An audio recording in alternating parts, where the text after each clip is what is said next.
Bonjour à tous et bienvenue pour cette nouvelle vidéo. J'espère que vous allez tous très bien. Moi c'est Seb et je me suis auto-diagnostiqué pour les troubles du spectre autistique et il apparaît que je suis fort probablement autiste. Et donc j'ai entamé les démarches pour avoir un petit peu plus de certitude, on va dire. Et donc sur cette chaîne, eh bien, je parle de sujets qui sont potentiellement en rapport avec l'autisme, pas pour en faire des cours magistraux ou pour dire pourquoi ceci ou pourquoi cela, mais tout simplement pour vous faire part d'épisodes de ma vie qui sont donc en rapport potentiellement ou fort potentiellement avec les TSA. Et si vous voulez me suivre dans mes aventures, eh bien, je vous invite à vous abonner et puis à activer la petite cloche, à mettre le petit pouce. Et puis on va parler donc dans cette vidéo du sommeil. Alors sans aller jusqu'à dire que les troubles du sommeil sont une caractéristique des TSA, il semblerait que de nombreuses personnes autistes présentent sans aller jusqu'à dire des troubles du sommeil, parce que je trouve que c'est quand même quelque chose qui est vraiment lourd, des petits problèmes au niveau du sommeil. La statistique qui ressort, c'est qu'entre 50 et 80% des personnes autistes présentent des problèmes de sommeil. Alors, 50 à 80%, ça fait quand même une statistique super large, hein. On ne prend pas beaucoup de risques à dire ça, puisque je pense que on tombera juste de forcément. Mais voilà, peut-être que comme moi, vous présentez des petits problèmes pour dormir, pour vous endormir. Puis, donc je vais vous détailler ça. Mais attention, c'est pas parce que vous allez rencontrer les mêmes problèmes que moi que vous êtes forcément autiste. Hein, qu'on soit bien d'accord. Je me reconnais en toi, c'est un petit peu un biais aussi, hein, c'est un petit peu un biais cognitif. Euh, le spectre autistique, il est très très large et les symptômes, enfin les critères, les caractéristiques sont extrêmement nombreuses. Et c'est pas parce qu'on coche une dizaine de cases qu'on est forcément autiste, hein. Donc attention à ça. Il y a des tests, des autodiagnostics, hein, qui sont disponibles sur le net, et puis il y en a certains qui sont a priori relativement fiables. Et dans tous les cas, rien ne remplacera un diagnostic psychiatrique ou neuropsychologique. Pour ma part, c'est pas encore fait, hein.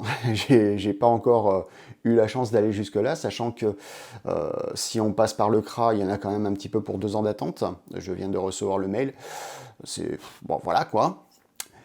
Mais bon, c'est vrai que les résultats des tests que j'ai faits étaient plutôt sans équivoque. C'était pas de légères suspicions. On verra ce qu'il en est d'ici 2 ans, ma foi. Et donc, on va passer dans le vif du sujet, puisque on est quand même là pour parler de sommeil. Et je vais vous parler, bien entendu, de mon expérience à moi, parce que voilà, je suis pas psy, je suis pas neuropsy, je suis pas un spécialiste du sommeil non plus. Mais voilà, je vais vous raconter un petit peu ma nuit type. Vous allez voir, hein, c'est quand même assez rapide. Alors déjà, j'ai beaucoup de mal à me coucher. Je suis, euh, je suis quelqu'un qui est assez fatigué de manière générale, et c'est d'ailleurs assez fréquent que je m'endorme devant la télé. Et d'ailleurs, ce qui est assez marrant, c'est que je ronfle devant la télé, mais je ne ronfle pas au lit. C'est assez bizarre. Certainement lié à la position, mais en tout cas, voilà. Ça m'arrive très fréquemment de m'endormir devant la télé, mais paradoxalement, j'ai énormément de mal à me coucher. J'ai toujours l'impression que lorsque je dors, je perds mon temps. Alors je suis un couche-tard, et parfois même un couche très tard. Je ne me couche jamais avant minuit, 1h du matin. Jamais. Ou alors, c'est que vraiment je suis épuisé. Mais bon, on va prendre la moyenne, minuit. Donc minuit, je me couche, je bois mon petit coup, alors Jusque-là, j'étais au coca. Alors, le coca breton, hein, le Brest Cola. Ce qui n'est pas vraiment une bonne chose, hein, puisque le sucre avant de dormir, c'est pas terrible, terrible. Donc maintenant, je suis à l'eau. C'est déjà bien. Et j'ai pris l'habitude d'être à l'eau. Alors, c'est de l'eau gazeuse, mais bon, peu importe. Je me couche et là, les problèmes commencent. Puisque je mets toujours un temps fou à m'endormir. J'en ai pour une demi-heure, trois quarts d'heure, une heure parfois. Et parfois, à 2h30, 3h du matin, eh ben, je m'aperçois que je dors pas encore. Enfin, je m'en aperçois. Disons que je vois passer les minutes. Donc, forcément, je sais que je ne dors pas. Et c'est vraiment... c'est rageant. J'ai la rage de ne pas m'endormir. C'est très très difficile. Ça, en fait, il suffit qu'on pense à un truc. Et puis, peut-être que comme moi, vous avez une pensée un petit peu en arborescence. C'est-à-dire que on va penser à un truc.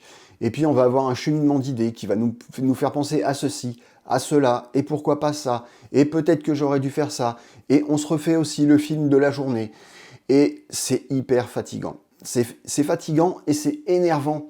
Parce que on sait qu'on n'arrivera pas à s'endormir. Alors il y a un truc qu'il faudrait peut-être que j'essaye, tout simplement, c'est de noter mes idées lorsque je les ai, mais bon, difficile de s'endormir avec un carnet et un crayon à la main. Mais on m'a dit, essaye de noter tes idées, et puis peut-être que ça te facilitera, mais bon, j'ai des doutes.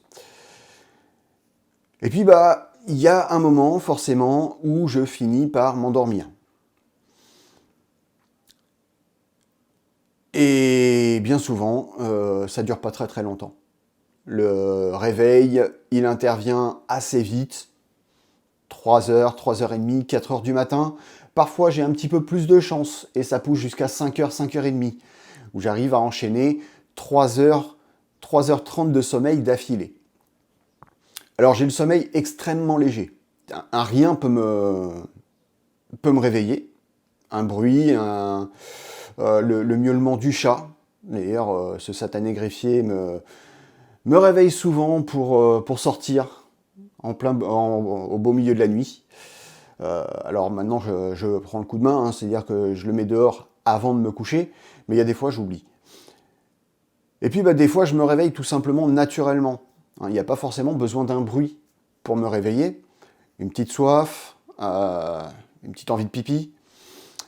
J'ai 50 ans aussi, hein, donc voilà, il y a des choses qu'on ne commande plus à cet âge-là, n'est-ce pas ? Et donc, voilà, souvent, entre 3h et 5h du matin, on va dire, que je me réveille. Mais je me réveille toujours, en pleine nuit. Et là, rebelote. Puisque, une nouvelle fois, quand je vais me recoucher, ou quand je vais essayer de me rendormir, le cerveau, lui, s'est remis en marche. Et puis, une nouvelle fois, on pense à un truc qui va amener un autre truc, et un autre truc, et un autre truc, etc. Et puis, comme on s'est déjà fait le film de la journée précédente, lorsqu'on s'est couché, on va se faire potentiellement le film de la journée du lendemain.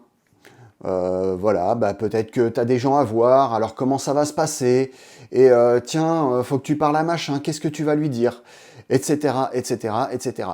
Et puis, tiens, pour le boulot, je devrais peut-être faire ça, ou ça, ou ça. C'est fatigant aussi. Et donc, une nouvelle fois, c'est des longues minutes pour s'endormir. Et parfois même, on ne se rendort pas du tout. Ça m'est arrivé X fois, ou Y fois, c'est comme vous préférez, de regarder les minutes passer et puis de voir le soleil se lever. Je ferme jamais mes stores entièrement, il y a toujours les petits espacements là entre les lattes. J'arrive pas à dormir dans le noir complet. Et donc, ça m'arrive assez fréquemment de voir le jour se lever à travers ces petits interstices et de me dire, voilà, ta journée, elle est finie, enfin, ta nuit, elle est finie, t'as dormi 3 heures, super. Et rebelote le lendemain. Et donc, rien que d'en parler, je suis crevé. Voilà, donc ça, c'est typique de mes nuits. Alors, On m'a dit, essaye les bonbons de mélatonine, essaye ceci, essaye cela. Bon, faudrait peut-être que j'essaye, hein, ceci dit, hein. Mais j'y pense pas. Parce que ça, c'est un autre trait de caractère que j'ai, c'est que je suis petite tête. Et ça, j'en reparlerai dans une prochaine vidéo d'ailleurs. Enfin voilà, donc j'ai des problèmes de sommeil. Alors, est-ce que c'est lié à l'autisme ou pas? Est-ce que c'est lié à la vieillesse ou pas? Peut-être. Peut-être que même que c'est les deux. Alors, je sais qu'il n'y a forcément pas besoin d'être autiste ou vieux pour avoir des problèmes de sommeil, hein, bien entendu.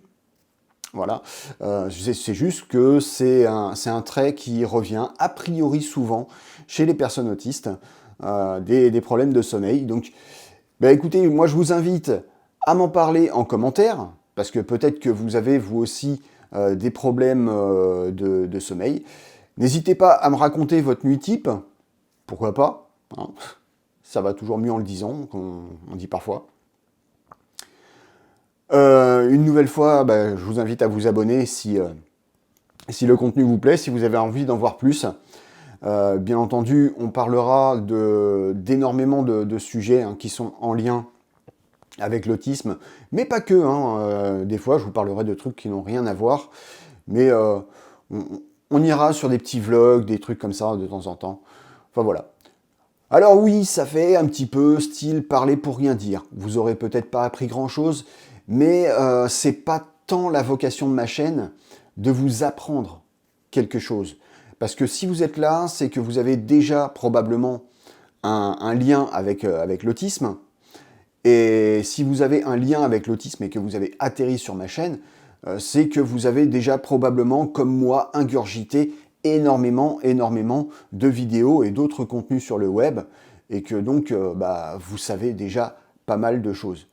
Et donc je ne prétends pas vous faire découvrir de nouvelles choses sur l'autisme, déjà parce que ça fait pas si longtemps que j'y suis confronté, hein, ça fait que bon, ça fait allez, mon petit dernier a été diagnostiqué il y a 4 ans maintenant, 5 ans. J'ai beaucoup de mal avec les durées. Mon grand, lui, a été diagnostiqué l'année dernière. Et moi-même, je viens de découvrir que je suis potentiellement autiste. Donc, ça fait pas très très longtemps. Je m'intéresse au sujet quand même depuis un petit moment, mais voilà. Donc, vous en savez peut-être plus que moi sur l'autisme. Donc, c'est pas le but de la chaîne. Le but de la chaîne, c'est vraiment de vous parler de mes expériences personnelles, de mes moments de vie, etc. Donc si vous avez envie d'en savoir plus, de me connaître un petit peu plus, eh bien, abonnez-vous, activez la cloche, n'oubliez pas le petit pouce qui fait plaisir à l'algorithme de YouTube.